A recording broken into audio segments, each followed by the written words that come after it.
Okay, for our next session, we are going to work further down the agenda on fundamentals of flight planning and navigation, and we're going to talk about some of the considerations we need to take into account when performing our flight planning. We covered a lot of the basics in the first lesson. We're going to move on and talk about the wind and the effects that wind can have on your flight planning and navigation. We're going to go through some of the fundamental calculations that you'll need to understand and be able to apply when you do your flight planning. And then we'll talk a little bit about fuel planning as well. First off, I want to touch on wind planning and the effects that wind can have on navigating as we go from point A to point B. And here on the screen, I've got just simple diagrams with my artistic airplane as we fly from point A to point B. And you can see in the first scenario where we have no wind, the airplane is simply pointed in the direction of B and flies directly to it. The nose of the airplane pointed directly at B, and we don't make any corrections for when we fly directly from A to B. You can see in scenario 2, as we've introduced a wind from the bottom of the screen traveling to the top of the screen, and if our airplane does the same heading, points its nose directly at B, you can see that the airplane will slowly drift off course over time. So as it moves from left to right, if the pilot makes no corrections for wind and points the nose straight towards his destination, which is B, the airplane will be off course by the time it gets to B. Finally, in scenario 3, the pilot makes a heading correction.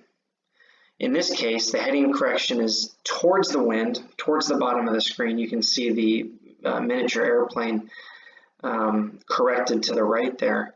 And as the pilot travels from point A to point B, the correction that they make with their heading is just enough so that the airplane travels to the point B accurately. Now you can see this entire time from A to B in scenario 3, the nose of the airplane is pointed to the right of B. It's not pointed directly at B. We call this wind correction angle, this heading change that the pilot makes in order to make sure that they actually get to point B accurately. That's called wind correction angle. And so I'm going to blow it up on the screen a little bit here.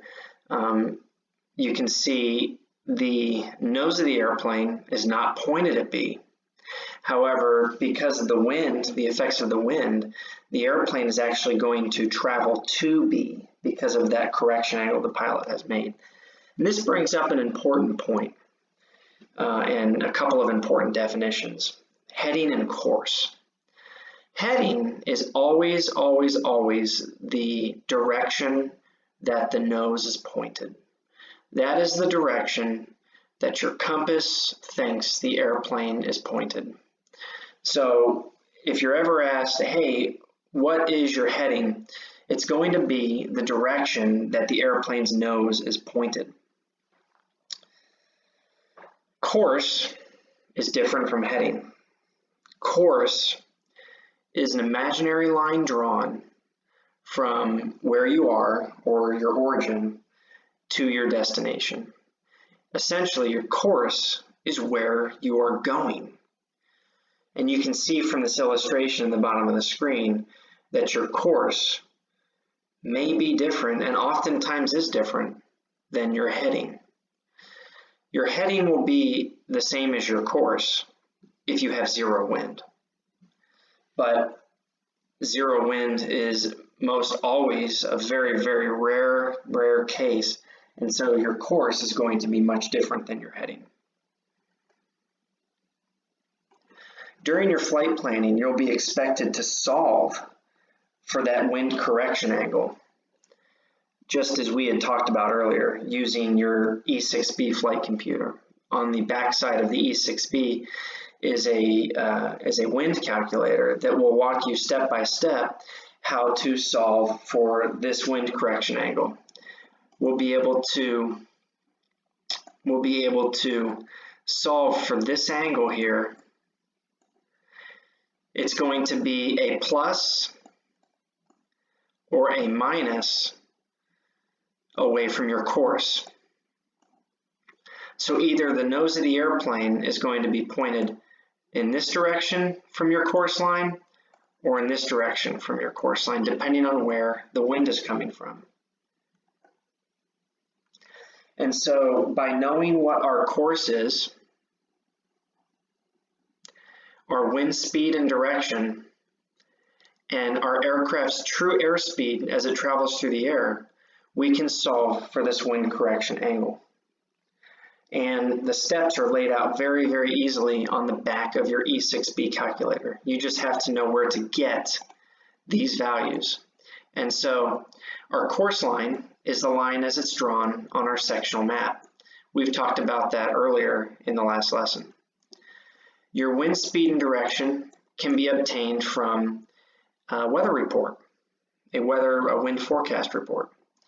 And your aircraft's true airspeed can be obtained from the pilot's operating handbook in the performance section.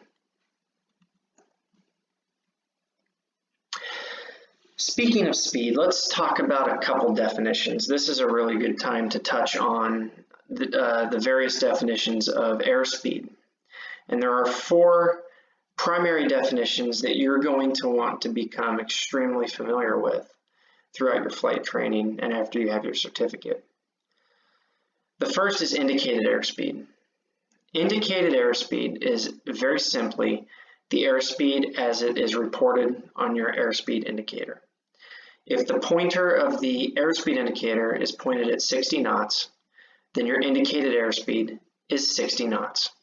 If air traffic control asks you what your indicated airspeed is, you would say 60 knots, indicated. That's an easy one. I want to jump over to number 3 at the top of the screen, calibrated airspeed. Calibrated airspeed is indicated airspeed adjusted for any sort of installation error that might occur with the aircraft. So we all know that the aircraft's indicated airspeed is derived from the ram air pressure that comes through the pitot tube that in most small aircraft is hanging off the wing of the airplane. If you look out to your left on the wing, you'll see the aircraft's pitot tube. And the pressure from the air entering that tube creates a pressure inside the airspeed indicator, which gives you your indicated airspeed.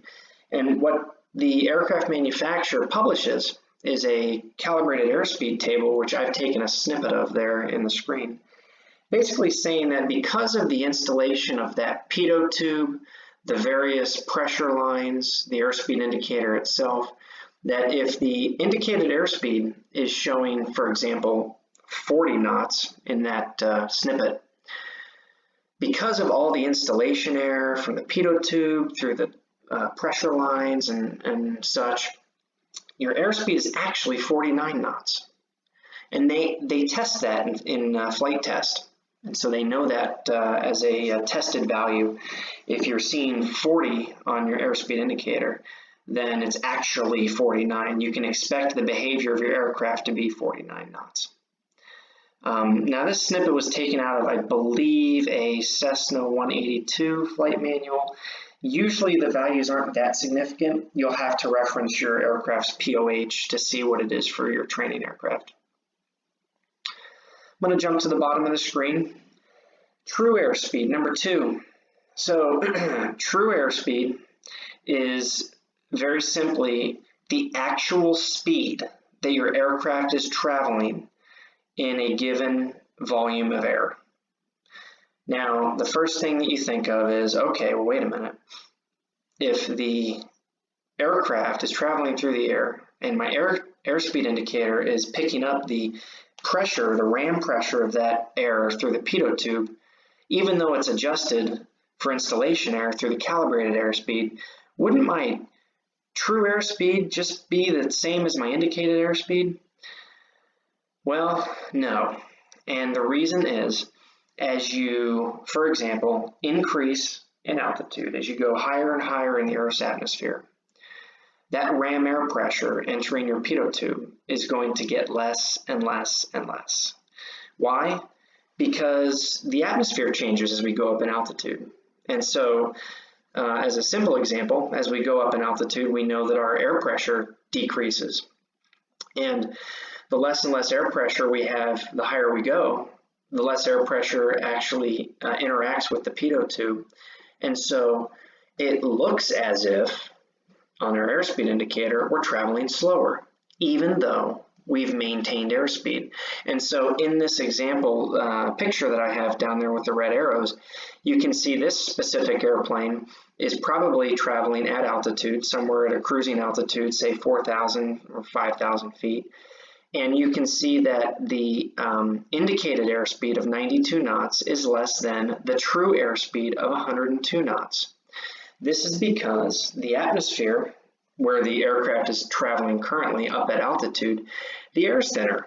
There's less pressure. There's less pressure of air entering the pitot tube, therefore indicating on your instrument a slower airspeed. Less pressure, slower airspeed. However, this particular airplane, which is a technically advanced airplane, is doing a calculation and showing on the primary flight display that the airplane's actual airspeed through the air is 102 knots, not 92.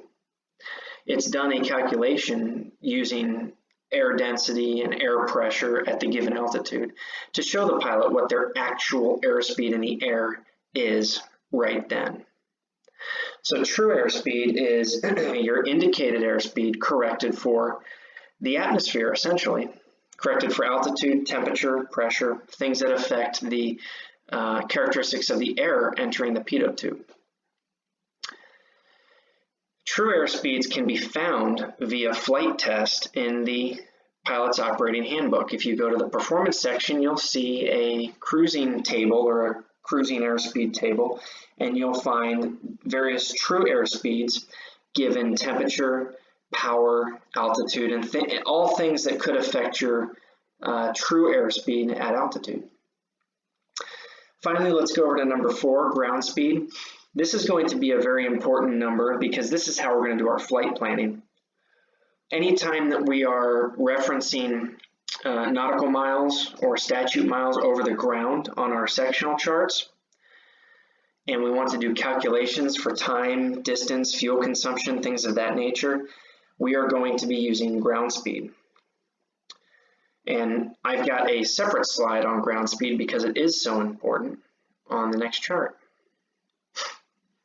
So ground speed is basically really a 3-step process, 2 to 3-step process. And we're going to utilize true airspeed, which again I told you is from the POH, and do our wind calculations to get our final ground speed. But conceptually speaking, ground speed is simply your aircraft's airspeed, so the speed that your aircraft travels through the air, adjusted for the wind. And so if this aircraft on my screen, this fighter jet, is traveling at 300 knots, but the wind is a headwind from in front at 100 knots, then our effective speed over the ground in that scenario would only be 200 knots. Why? Because the wind is pushing us from the front and it is counteracting our forward travel. The 300 knots forward travel is being counteracted by 100 knots headwind. And so what we want to do in this calculation is start off with our true airspeed, which we can get from our pilot's operating handbook, the same tables I just discussed. We use our E6B calculator, or any other type of wind calculator out there, to put in our wind direction and speed. And then our E6B will give us the final ground speed. And all the directions on the E6B are on the back of that calculator. It's very easy to use. Now,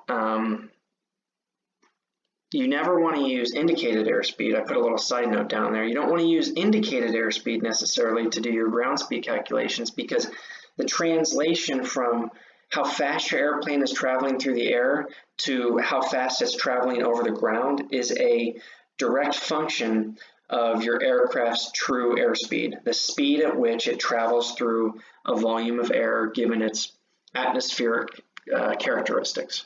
And of course, those true airspeeds can be found in the performance section, the cruise charts of your pilot's operating handbook, your POH.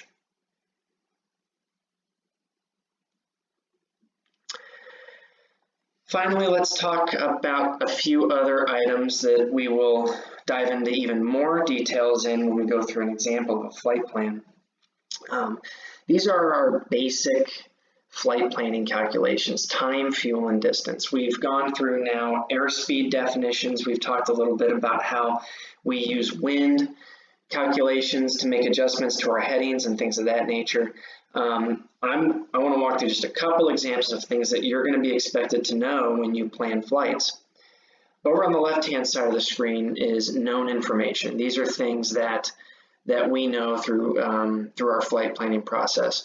On the right hand, I've got a couple bullets of things that we can calculate given the information that we have. And so our information on the left there that we know now is our compass heading, and this is the magnetic heading that we've derived from our sectional charts and a calculation to go from true course over to magnetic course and magnetic heading, and then finally compass heading. We know ground speed. We just calculated that. We know ground speed because we can find the true airspeed of our aircraft in a POH, and we can calculate that ground speed with our wind calculator. And then we also know distances based on our sectional chart, so we can measure the distance from our departure airport to our first waypoint, to our second waypoint, to our third, so on and so forth, all the way to our destination. And with this information, we can calculate time, okay? So we know what our ground speed is, and we know what the distances are to our waypoints, so we can calculate how long it's going to take to get to our waypoints. And I've got our simple distance calculations, distance and time calculations over to the right. So here is our time calculations. It's very simply distance divided by speed, and we know distances, and we know our ground speed, so we can calculate time. We can also calculate fuel consumption. So fuel consumption, one of the things that we do know is how many gallons per hour our aircraft burns fuel. We get that directly from the POH. The POH in the same charts that give us the true airspeeds will give us our fuel consumptions. And the fuel consumptions can be calculated by the time that we just calculated. So let's say very simply that we are going from point A to point B, and it's going to take us exactly 1 hour. So 1 hour of travel. And let's say the performance section, the cruise charts of our POH says that it takes, or that our aircraft consumes 7 gallons of fuel per hour. Well, this is an easy example. 1 hour of travel times 7 gallons per hour is going to be 7 gallons of fuel burned. If it was only a half hour to get to our destination, then there'd be a different result. Still the same gallons per hour, but now it's going to be 1/2 hour times 7 gallons per hour, which is going to be 3.5 gallons of fuel burn. So you can see that we can calculate now two very important calculations from what we know. We can calculate time given distance and speed, and we can calculate fuel consumption given time and gallons per hour. In the next section, we're going to go even further and go through some examples of how we can use some of these calculations that we've just learned in a real-life flight plan. And stay tuned for that. We'll be able to walk through navigation log and things of that nature.